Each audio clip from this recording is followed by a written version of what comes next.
അനു നമുക്ക് ക്ലീനിങ് പരിപാടി നോക്കിയാലോ? എന്തായാലും നല്ല മഴക്കാറൊക്കെ ഉള്ള സമയം അല്ലേ, നല്ല കാലാവസ്ഥ. എന്നാ പോരെ, സമയം കളണ്ട. ഹലോ, അപ്പോൾ നമുക്കിന്ന് കുറച്ച് പണികളുണ്ട്. ഫാമിൻ്റെ ആണെങ്കിൽ ക്ലീനിങ് എന്നൊക്കെ പറയാം. നമ്മളിപ്പോൾ ജസ്റ്റ് ഒരു ഹൈടെക് ഫാമൊക്കെ ഉണ്ടാക്കിയെന്ന് വെച്ചിട്ട് എപ്പോഴും നല്ല കൂണ് കിട്ടണമെന്നില്ലല്ലോ, കുറച്ച് വൃത്തിയിലൊക്കെ ഇട്ടുണ്ടല്ലോ ഞാൻ. ശരി, കറക്റ്റ്. അപ്പോൾ കാരണം ഈ കൂണ് എന്ന് പറയുമ്പോൾ പെട്ടെന്ന് കേട് വരുന്ന സംഭവമാണ്, എല്ലാവർക്കും അറിയാലോ. ഒരു ഫംഗസ് സംഭവമാണല്ലോ. അപ്പോൾ ഇനി മറ്റുള്ള ഫംഗൽ ഇൻഫെക്ഷൻ വരാനൊക്കെ നല്ല ചാൻസ് ഉണ്ട്. അപ്പോൾ നമുക്ക് കുറേ കാരണങ്ങളുണ്ട് ഇങ്ങനെ ഇൻഫെക്ഷൻ വരാനുള്ളത്. അങ്ങനത്തെ കാരണങ്ങൾ കുറച്ച് ഞങ്ങളിന്ന് പരിചയപ്പെടുത്തി തരാം. അങ്ങനത്തെ കാരണങ്ങൾ എന്തെങ്കിലും നമ്മൾ ഷെഡിനെ ബാധിച്ചിട്ടുണ്ടെങ്കിൽ അതൊക്കെ ഒന്ന് കളയണം. നമുക്ക് കാണിച്ചു തരാം, ഡീറ്റെയിൽ ആയിട്ട് കാണിച്ചു തരാം.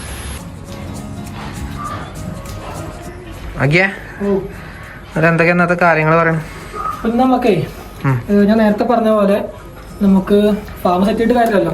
ഇല്ലല്ലോ, ഈ കൂട് കിട്ടാതിരിക്കാനുള്ള കുറച്ച് കാരണങ്ങളുണ്ട്. അത് ഓരോരോന്ന് പറഞ്ഞായിട്ട് പറഞ്ഞുതരാം. കാരണം അങ്ങനത്തെ കാര്യങ്ങളൊക്കെ ശ്രദ്ധിച്ച് സംഭവം കറക്റ്റാണ്. അല്ലെങ്കിൽ നമ്മള് ഫാം സെറ്റ് ചെയ്ത് നമ്മൾ വെറുതെ ഇരുന്നിട്ട് കാര്യമില്ല, കിട്ടൂല. അതിന്റെ ഒരു നെഗറ്റീവ്നെസ് നോക്കണം. അതെ അതെ. അപ്പൊ അതിന്റെ ഒരു സിമ്പിൾ ഒരു കാര്യം പറഞ്ഞുതരാം. ഇടുവാ. അപ്പൊ നമ്മൾ ഇതൊക്കെ ശ്രദ്ധിച്ചില്ലേ, നമ്മളെങ്ങനെ ഈ ബെഡൊക്കെ ഇട്ടിട്ടുള്ളത്, ഇതിന്റെ കെട്ട് മേലേക്കും ഇത് താഴേക്കും അല്ലേ? ശ്രദ്ധിച്ചോ, നമ്മൾ ഇന്നലെ മാറ്റിയതാ തലയിരിച്ചിട്ട്. അതെന്താ, ഇതും ശരിക്കും നോർമലായിട്ട് ഇതുപോലെ തന്നെയാണ് വെച്ചിരുന്നത്. അപ്പൊ ഇങ്ങനെ വെച്ച് ഇപ്പൊ ഇതിലൊക്കെ ശ്രദ്ധിച്ചില്ലേ, ഇതിന്റെ അടിയിലൊക്കെ മൈസിൽ ഇങ്ങനെ പടർന്നിട്ടുണ്ട്. ഇതിലെല്ലാം കണ്ടില്ലേ, വെള്ള കളറാണ്. പക്ഷെ ഇതിന്റെ മാത്രം അടിഭാഗത്ത് ഉണ്ടായിരുന്നില്ല. പിന്നെ കാരണം എന്താ വെച്ചാൽ നമ്മളിത് വെച്ച് കഴിഞ്ഞപ്പോ ഈ ഭാഗത്ത് വെള്ളത്തിന്റെ അംശം കൂടിപ്പോയി. വെള്ളത്തിന്റെ അംശം കൂടുമ്പോൾ ഇങ്ങനെ മൈസിലും പടരില്ല. അപ്പൊ അതിനൊരു ഇതായിട്ട് നമ്മള് ഇത് നേരെ തിരിച്ചു വെച്ചപ്പോൾ വെള്ളം മൊത്തം ഇവിടെ അടിയിലേക്ക് ഇറങ്ങും. അപ്പോൾ ഇവിടെ വെള്ളത്തിന് ആവശ്യം കുറയും ചെയ്യും, ഇവിടെ മൈസൂരിൽ ഇങ്ങനെ പടരും ചെയ്യും. മനസ്സിലായോ? ഇതേപോലത്തെ സെയിം കേസ് നമുക്ക് 1-2 ബെഡിലുണ്ടായിരുന്നു. ഒന്ന് ഇത്, പിന്നെ ഇതാ ഒന്ന്, അങ്ങനെ 1-2 രാത്രി ഇവിടെ ഉണ്ട്. ഒന്ന് ഇതാ കണ്ടപ്പോൾ തലയിൽ വെച്ചപ്പോൾ നമുക്ക് ഇങ്ങനെ റെഡിയായി വരുന്നുണ്ട്. മുമ്പ് വെച്ചതാണ്. റെഡിയാവും, മേലെ മൊത്തം പടരും. ഇതാണ് ഒരു കാരണം. നമ്മൾ ഒരു കാരണം നമ്മൾ കണ്ടില്ലേ, ഇത് രണ്ടാമത്തെ ഒരു കാരണമാണ്. അപ്പം നമ്മളിവിടെ പറഞ്ഞിട്ടുണ്ട് ഇങ്ങനെ കട്ട് ചെയ്ത് നമ്മളിങ്ങനെ സ്റ്റിക്കർ ഇങ്ങനെ ഒട്ടിക്കുന്നുള്ളത്. അപ്പോൾ ആ സ്റ്റിക്കർ ഒട്ടിച്ച ഭാഗത്ത് കൂടെ ഇങ്ങനെ കയറ് വരികയാണെങ്കിൽ നമ്മൾ ആ കട്ട് ചെയ്ത ഭാഗം മറയും. അപ്പം നമുക്ക് ആ കൂടിനും കൂടെ പുറത്തോട്ട് വരാൻ, സുഖമായിട്ട് പുറത്തോട്ട് വരാനുള്ളൊരു ചാൻസ് കുറവാണ്. അപ്പം നമ്മൾ ചാൻസ് കുറവാണ്. അപ്പം നമ്മൾ എന്താ വെച്ചാൽ സുഖമായിട്ട് വരാൻ വേണ്ടിയിട്ട് നമ്മൾ ഈ കയറും നൈസായിട്ട് ഒന്ന് സൈഡിലോട്ട് മാറ്റി കൊടുത്തു കഴിഞ്ഞാൽ ആ ഭാഗം ഫ്രീ ആയി കൂണ് വരും, എയർ ഫ്ലോ കിട്ടും ചെയ്യും. അപ്പോൾ അതാണ് രണ്ടാമത്തെ ഒരു കാരണം. പിന്നെ നമുക്ക് പറയാനുള്ളത് ഈ ടാപ്പിനെ കുറിച്ചാണ്. ഒന്നാമത്തെ കാര്യം, അതിൽ ഒരു പ്രത്യേക അളവുണ്ട്. നമ്മൾ യൂസ് ചെയ്യുന്നത് 1 ഇഞ്ചിന്റെ സർജിക്കൽ ടാപ്പാണ്. സർജിക്കൽ ടാപ്പ് ആകുമ്പോൾ അതിന് മൈക്രോ പോർസ് ഉണ്ടാവും. നമുക്കൊരു എയർ ഫ്ലോ ബ്രീത്തബിലിറ്റി ഒക്കെ കിട്ടാൻ വേണ്ടിയിട്ടുള്ള മൈക്രോ പോർസ് ഉണ്ടാവും. അതുകൊണ്ടാണ് അതിനെ യൂസ് ചെയ്യുന്നത്. പിന്നെ ടാപ്പിൽ നമുക്ക് ശ്രദ്ധിക്കാനുള്ളത്, അതിന്റെ ടാപ്പ് ആകുമ്പോൾ പശ ഉണ്ടാവുമല്ലോ, അല്ലയോ? അതുകൊണ്ടാണ് തൊട്ടുന്നത്. പശ ചില കമ്പനി പശ നല്ല കൂടുതലായിരിക്കും. നമുക്ക് അങ്ങനത്തെ സാധനങ്ങൾ യൂസ് ചെയ്യാൻ പറ്റില്ല എന്നല്ല, അത് ബുദ്ധിമുട്ടായിരിക്കും. കാരണം കൊണ്ട് വെച്ചാൽ നല്ല ഒട്ടിപ്പിടിക്കും. പിന്നെ നമുക്കത് ഈ മഷ്റൂം വരാനും കുറച്ച് ബുദ്ധിമുട്ടായിരിക്കും. കാരണം ഈ സാധനം മുട്ടിട്ട് കഴിഞ്ഞിട്ട് അതിന്റെ ഉള്ളിൽ കൂടെയാണ് വരിക. അപ്പൊ അത് ടാപ്പ് പൊളിച്ചിട്ടാണ് സംഭവം വരിക. അപ്പൊ അത് വരാൻ ഒരു ബുദ്ധിമുട്ടാണ് ഈ ഒരു നല്ല പശ ഉള്ളത് ഒട്ടിച്ചു കഴിഞ്ഞാൽ, അല്ലേ? പിന്നെ വേറെ എന്താ വെച്ചാൽ പശയെന്ന് നമുക്ക് നല്ല ഇതല്ലെങ്കിൽ പശയിൽ ഫംഗസ് വരാനുള്ളൊരു ചാൻസ് ചെറുതായിട്ടുണ്ട്, അല്ലേ?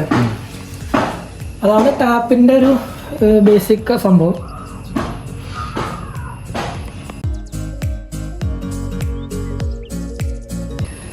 അപ്പൊ ഇതാണ് നമ്മൾ പറഞ്ഞില്ലേ, മറ്റേ ടാപ്പിന്റെ പൊളിച്ചിട്ടാണ് ഇങ്ങനെ മുട്ട വരിക എന്നുള്ളത്. സംഭവം ശരിക്കും മുട്ടൊക്കെ വന്നു കഴിഞ്ഞാൽ നമുക്ക് നൈസ് നല്ല ടാപ്പ് എടുത്ത് ഒഴിവാക്കൊക്കെ ചെയ്യാം. സുഖമായിട്ട് വരുമല്ലോ, ഇങ്ങനെയാണ് അത് വരിക. അപ്പോൾ നമ്മുടെ സ്റ്റിക്കറിന് ടാപ്പിൽ നിന്ന് വരുന്ന മറ്റൊരു പ്രശ്നമാണ് ഇവിടെ കണ്ടില്ലേ, ഒരു ബ്ലാക്ക് കളർ സാധനം. അത് നമ്മൾ ട്രൈക്കോഡർമ എന്ന് പറയും. ഇതൊരു തരം ഫംഗസ് ആണ്, ഇൻഫെക്ഷൻ ആണ്.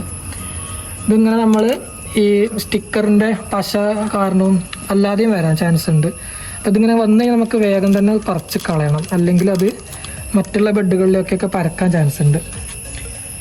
ഇവിടെയൊക്കെ ഉണ്ട്, ചെറുതായിട്ട് ഇങ്ങനെ വന്ന് നടക്കുന്നുണ്ട്. നമ്മളൊന്ന് ഇടയ്ക്ക് നോക്കിയിട്ട് അത് കുറച്ചിങ്ങനെ കളയണം.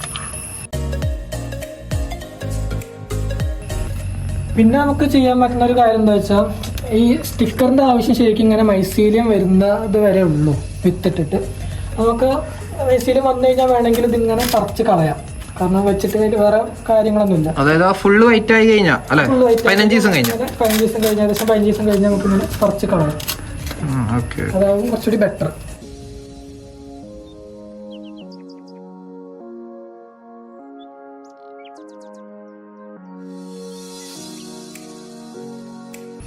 പിന്നെ ഒരു കാര്യം കൂടി പറയാനുണ്ട്. ഇതൊക്കെ നമ്മൾ ഫസ്റ്റ് ഇട്ട ബെഡുകളാണ്. അത് ഏകദേശം ഒരു 3 മാസം ആവാറായിട്ടുണ്ട്. അത് നമുക്ക് അതിൻ്റെ വെയിറ്റ് ഉണ്ടോ, വെയിറ്റ് അങ്ങനെ തീരെ പോകാൻ തുടങ്ങി. ഇന്ന് മഷ്റൂം കിട്ടുന്നില്ല. അപ്പം ഇങ്ങനെ ഒരു ഇതായി കഴിഞ്ഞാൽ പിന്നെ നമുക്ക് അങ്ങനെ കിട്ടാതെ പോകും. പിന്നെ ഇത് തന്നെ കിട്ടണം എന്നുണ്ടെങ്കിൽ നമ്മൾ മറ്റേ സ്റ്റിക്കർ ഇതൊക്കെ പറിച്ച് കളഞ്ഞിട്ട് വേറെ ഒരു 3-4 വെട്ടിട്ട് കൊടുക്കണം ഈ കവറിൽ. അങ്ങനെയാണെങ്കിൽ അതിൻ്റെ ഉള്ളിൽ നിന്ന് നമുക്ക് കിട്ടാനുള്ള ചാൻസ് ഉണ്ട്. ടാപ്പ് ഒട്ടിക്കേണ്ട ആവശ്യമില്ല, കാരണം ഓൾറെഡി മൈസീലൊക്കെ പടർന്നു കഴിഞ്ഞു. എക്സ്ട്രാ പിന്നെ ഇങ്ങനെ കട്ട് ചെയ്ത് കഴിഞ്ഞിട്ട് ജസ്റ്റ് ഒന്ന് വെള്ളം ഇങ്ങനെ സ്പ്രേ ചെയ്ത് കൊടുക്കണം, എന്നുവെച്ചാൽ ആ ഒരു ഈർപ്പം കിട്ടാൻ വേണ്ടിയിട്ട്.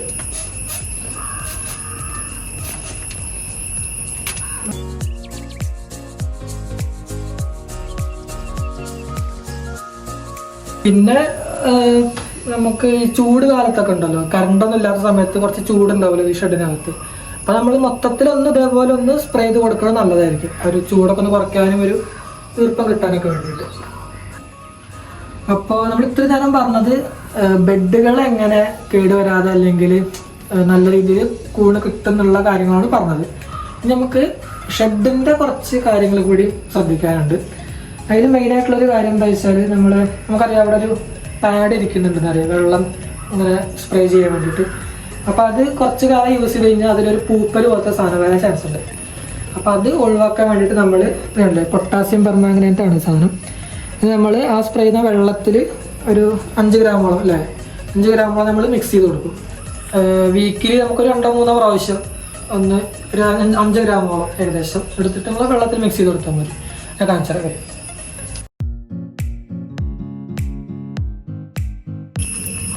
അപ്പോൾ നമ്മൾ ഇത് ഇട്ടു, പൊട്ടാസ്യം പെർമാംഗനേറ്റ് ഇട്ടു. ഇപ്പോൾ നമ്മൾ പാഡ് ഓഫ് ആക്കിയിരിക്കണം, അതാണ് ഇങ്ങനെ വെക്കണമെങ്കിൽ. ഓണാക്കി കഴിഞ്ഞാൽ അത് മിക്സ് ആയിട്ട് കൂടെ ആയിക്കോളും. നമുക്ക് ഈ പാഡ് നല്ല വൃത്തിയിൽ സൂക്ഷിക്കാൻ കഴിയും. പിന്നെ നമുക്ക് ശ്രദ്ധിക്കാനുള്ളൊരു കാര്യം നമ്മുടെ ഫ്ലോറിൻ്റെ കാര്യമാണ്. ഫ്ലോർ നമുക്ക് വൃത്തിയിൽ സൂക്ഷിക്കണം, കാരണം നമ്മൾ പുറത്തൊക്കെ പോയിട്ട് നടന്ന് വരുന്നതാണല്ലോ.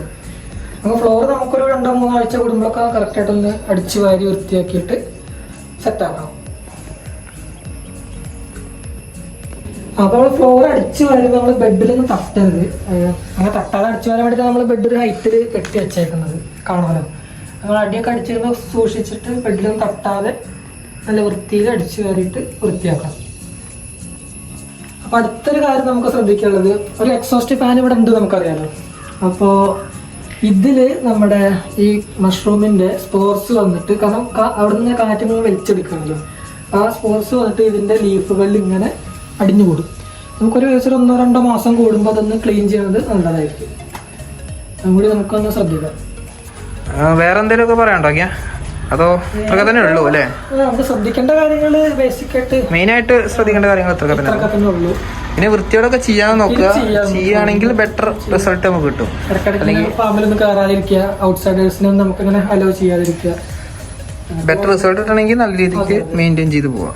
ഓക്കെ, ബാക്കി ഇന്നത്തെ വീഡിയോ എത്രയല്ലേ ഉള്ളൂ കാര്യങ്ങൾ? അന്നത്തെ കാര്യങ്ങൾ ഇത്ര ഉള്ളൂ. അപ്പോൾ ബാക്കി കാര്യങ്ങളൊക്കെ നമുക്ക് അടുത്ത വീഡിയോയിൽ കാണാം അല്ലേ? ഓക്കെ, സജഷനൊക്കെ ഉണ്ടെങ്കിൽ കമൻറ്റ് ചെയ്യൂ. ബൈ.